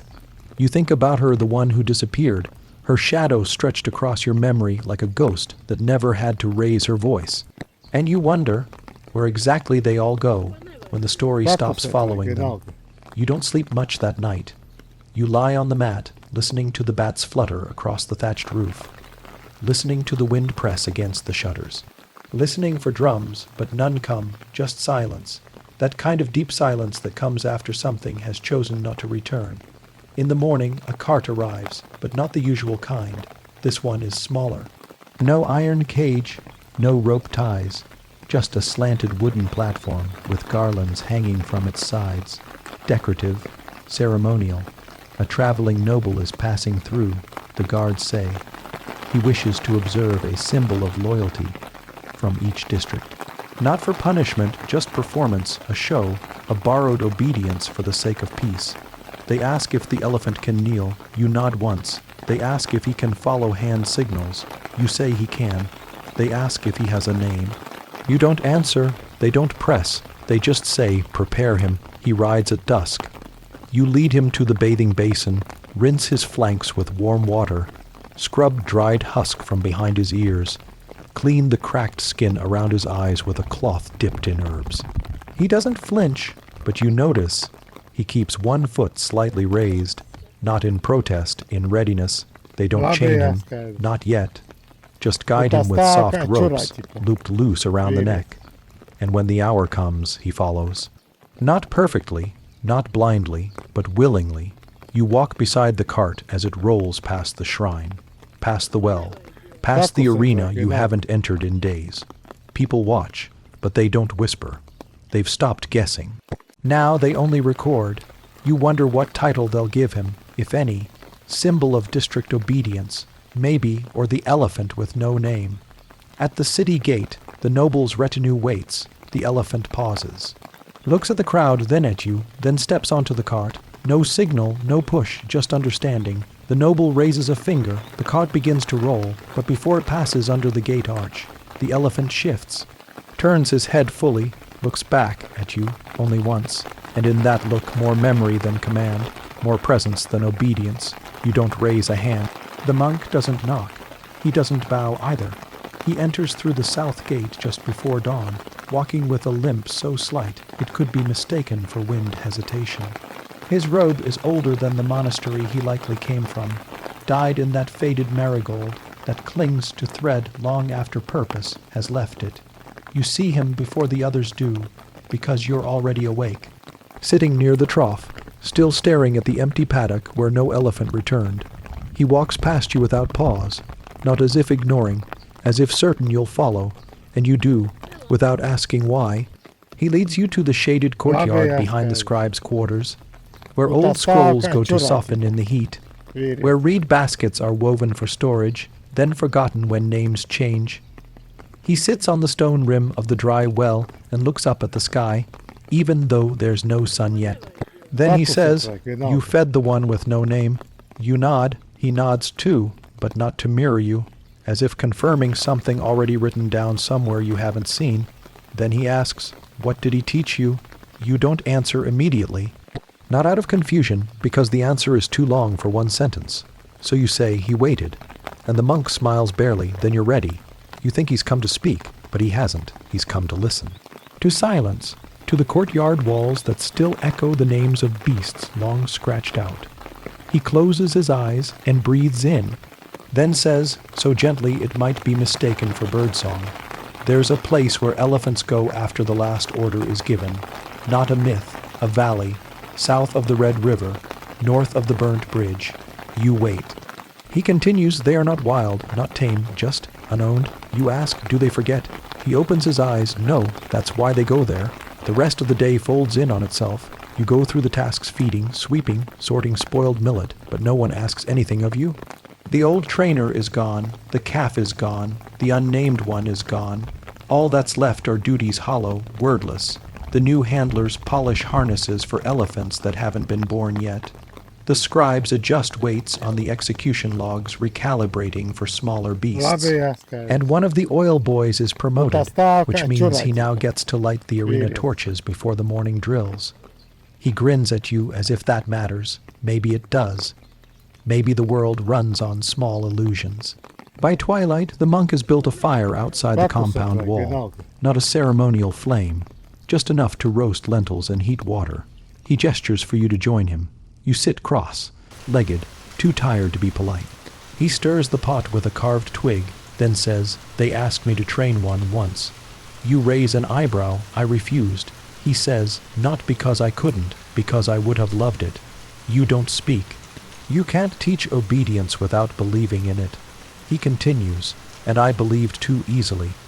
He pours you a wooden bowl of broth. Steam curls up like the memory of incense. You sip. It tastes of ginger and ash. Then he tells you a story about a kingdom that drowned without a war. No rebellion, no foreign armies, no floods, just silence. The ruler had trained all beasts to obey. Even birds, it was said, turned mid-flight when he called. But when the fire began, no one moved. Not the beasts, not the guards, not the servants. They all waited for a command, and he had already suffocated in smoke. The kingdom turned to cinder in a single night. Not because of disloyalty, but because obedience had killed memory. The monk drinks from his own bowl and sets it down gently, then says, "Teach them to hesitate, not to pause from fear, but to remember why they were told to move." You nod. Quietly, because deep down you already knew. Before you rise to return to your sleeping mat, he offers one final sentence. "You've been asked to assist in the last ceremony." You blink. He doesn't explain. He doesn't need to, because you've seen enough of the calendar to know. Tomorrow is the dry season's final execution. You sleep with your hands folded under your chest, as if clutching something that isn't there anymore. In your dream, you walk a road paved in grain, and every elephant you've ever touched passes you in silence. Asterisk, asterisk, Part 19, Mercy Test, asterisk, asterisk. The courtyard smells different in the morning. Not cleaner, just quieter. The scent of crushed bamboo, dried dung, and yesterday's oil still lingers, but it's settled now like the breath of something enormous, exhaled and forgotten. You step carefully past the still, wet straw where yesterday's drills took place. A crow pecks at a kernel of rice someone dropped during the nobleman's visit. No one speaks of the demonstration. It is neither praised nor repeated. It happened, and that's enough. A young boy, barefoot and too thin, meets you near the stone troughs. He hands you a short bundle of feed, dried palm fronds and salt, packed millet, and points to the smallest elephant in the far paddock. It watches you without moving. This one is new. A calf barely shoulder high, ears too large for its face, and eyes still wide with confusion. It hasn't been trained yet, which means, as the boy says, it hasn't yet learned what not to fear. You feed it slowly, careful not to reach too far. It takes the bundle with a shy grasp of its trunk, then snorts once as if unsure whether this is food or test. Behind you, the older elephants watch, silent and still. Every royal elephant starts here. The boy says, before the bells, before the red paint, before the memory. You're not sure what he means by the memory, but you don't ask. You're learning to listen without interrupting. Here, silence carries more meaning than questions. Later that morning, you're summoned by one of the senior trainers, not a mahout, but a man who oversees the protocols. He has burn marks across the backs of his hands and walks with a limp that he doesn't acknowledge. You'll observe something different today, he says, not a punishment, a pardon. The words feel strange together. Elephants don't offer forgiveness, and yet you follow him down the packed, dirt path to a shaded side compound, smaller than the main arena, but surrounded by taller walls. Inside, a man on his knees, chained but not bound. He's older than most you've seen punished. His eyes are closed. A tray of fruit sits beside him, untouched. They say he plotted against the court. The trainer explains. But his confession was uncertain, so today the court offers a mercy test. You look confused. The trainer answers before you ask. The elephant will decide. The man in chains opens his eyes then, not in fear. Not in hope either, just readiness, as if he's already rehearsed this. A young male elephant is led in, not the decorated kind, no bells, no gilding, just clean tusks, a trimmed tail, and a heavy scar near one ear. You recognize it the same one who crushed the straw dummy yesterday. It walks forward slowly, not towards the man, but toward a marked circle in the sand. Here's how it works, the trainer explains. If the elephant steps into the circle and stops, the sentence is withdrawn. If it proceeds beyond the mark, the punishment continues. It is, of course, symbolic. The elephant doesn't know the stakes, or perhaps it does. That's the part no one is certain of. The man doesn't flinch. He just kneels and watches. The elephant moves forward, one step, then two. It pauses just before the edge of the drawn circle. Its trunk lifts slightly, as if tasting the air. You can't breathe then. It stops, it lowers its head, and backs away. The chain-bearer behind you exhales sharply. One of the scribes marks something on a scroll. The man is unchained slowly. He doesn't cry. He just stands quietly and walks out. Later, you ask someone whether the elephant was trained to stop.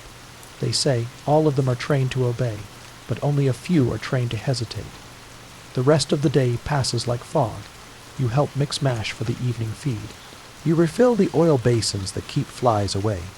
You sweep a stretch of stone where dried blood once pooled, though no one mentions it now. In the evening, you're invited to a lecture, not the kind with scrolls or sermons. This one takes place under a banyan tree, beside a fire pot and a basket of sweet potatoes. The trainer with the burned hands speaks. He tells you about the kingdom of Anuradhapura long ago, where elephants were considered I divine not gods, but not animals either. He tells you of a warlord who once refused to use elephants in execution, claiming it blurred the line between judgment and vengeance. He died in his sleep, some say poisoned. His successor tripled the elephant core. He tells you about the oldest elephant on record, one who served 4 kings, and was retired only after stepping on a commander who whispered the wrong signal. You ask, was it a mistake? He smiles. Depends who writes. You are told to meet him just after sunrise, the artisan, the one who paints the elephants. He does not live in the main barracks or even in the artisan quarters near the southern wall. He sleeps beside the dye vats in a woven mat laid across the flat roof of the color house, where he can see the sunrise hit the copper pots first. When you arrive, he's already stirring pigments, not with a brush, but with his fingers. One hand red with crushed tamarind seed, the other coated in soot and crushed pearl. He doesn't greet you, just points to a low stool. You sit. He speaks without turning. Paint doesn't decorate, it instructs. You say nothing. He reaches for a bowl, its sides stained with so many shades the original clay is invisible, and pours a thick green mixture onto a wide flat stone. The red bands across the trunk mean authority. The spiral on the cheek, that's memory. We paint the feet last always. That's where punishment begins. You watch as he lays out thin reed brushes, some no thicker than a hair. A row of tools for a job few are allowed to see, let alone learn. He finally turns. His eyes are yellowed, not sickly, but scorched by decades of dye, steam, and sun. He studies you the way someone studies a faded manuscript, not searching for meaning, just signs of wear. Then he gestures you forward. Today's elephant stands beneath a canopy, a wide female, patient and silent. The ropes have already been fastened, not to bind her, but to guide her stillness. He dips a brush into the red dye and hands it to you. First stroke, he says, from the left brow to the upper trunk, not straight, arched like remembrance. You hesitate. He watches you, unmoving. You reach up. The skin beneath the brush is warm, slightly wet from the earlier rinse, and make the stroke. The line curves too sharply. He nods anyway. It's not about symmetry. It's about intent. They read color better than we read silence. The next hour passes without speech. You paint circles on her haunches, symbols of judgment on her shoulders. A pale white cross near her jaw, not a religious mark, but a signal to the handlers. This one has witnessed mercy before. When you finish, the artisan steps forward and traces the final glyph with his own fingers. A short vertical line beside the left eye. For memory, he says, not her memory, yours. That afternoon the arena is cleaned, sand raked, benches wiped down, silk banners raised red, white, and gold. No prince today, just scribes and 3 magistrates from the inland provinces. The crowd is smaller, but more focused. The execution will proceed. The artisan does not attend. He never does. Instead, he returns to his rooftop mat, turns his back to the palace, and watches the dye pots cool. You stand near the west gate. You are not part of the ceremony, but you are no longer just a stable hand either. You watch as the elephant enters, adorned in the colors you placed yourself. She does not look for you. She doesn't need to. A prisoner is brought out, young, limping, bound only at the wrists. His charges are red, theft of grain, interruption of tax routes, disrespect toward an official's nephew. He kneels. The command is given. The elephant steps forward, not fast, not slow, but at the circle's edge. She pauses, a breath, a silence, then she moves, not forward but sideways, to the left. The crowd stirs.